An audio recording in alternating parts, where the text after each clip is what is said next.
Okay, yeah, looks good. Hi, everybody. So I'm gonna read you another text from British Council. So the topic today is the Buy Nothing movement. Okay, so again, it's gonna be easy. You just need to go to Google. You search the Buy Nothing movement, British Council. Then you see the text. Actually, I have the link just right below. Okay, you can just click on the link, open one tab of the reading text, one tab of this video.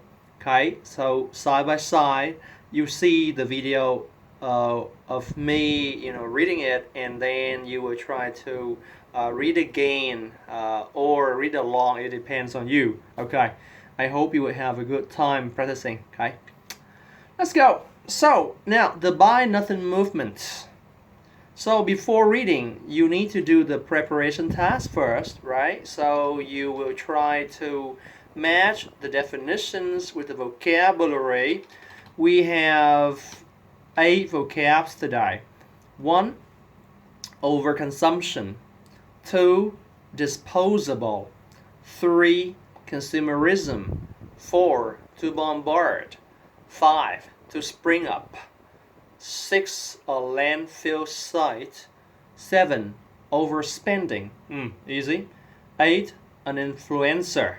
Alright, so you will need to try to search the words by yourself, match them with the definitions to understand the words and then the text. And let's go. I will just help you with the pronunciation of the text, okay? You will have to work a lot on the text to understand the words in English and to read more, alright? So, now the Buy Nothing movement. Social media, magazines, and shop windows bombard people daily with things to buy. And British consumers are buying more clothes and shoes than ever before. Online shopping means it is easy for customers to buy without thinking, while major brands offer such cheap clothes that they can be treated like disposable items, worn 2 or 3 times and then thrown away. Yeah, I'm linking a lot, so yeah, just try to notice, okay? In Britain, the average person spends more than £1,000 on new clothes a year, which is around 4% of their income. That might not sound like much, but that figure hides two far more worrying trends for society and for the environment. First, a lot of that consumer spending is via credit cards.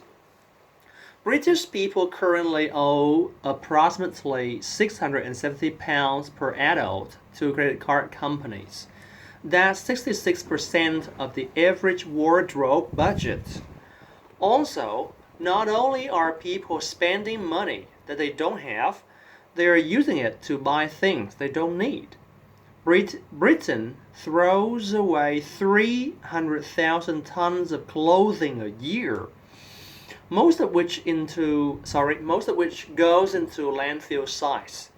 People might not realize they are part of the disposable clothing problem because they donate their unwanted clothes to charities. But charity shops can't sell all those unwanted clothes.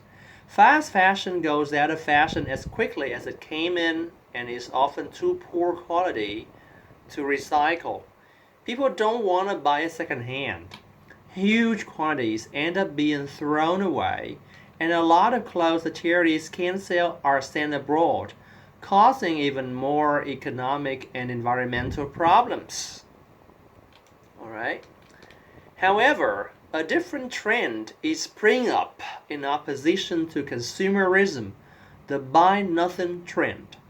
The idea originated in Canada in the early 1990s and then moved to the US, where it became a rejection of the overspending and overconsumption of Black Friday and Cyber Monday during Thanksgiving weekend. On Buy Nothing Day, people organized various types of protests and cut up their credit cards. And cut up their credit cards. Okay, Throughout the year, buy nothing groups organize the exchange and repair of items they already own.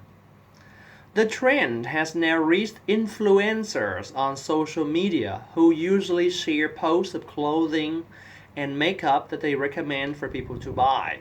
Some YouTube stars now encourage their viewers not to buy anything at all for periods as long as a year.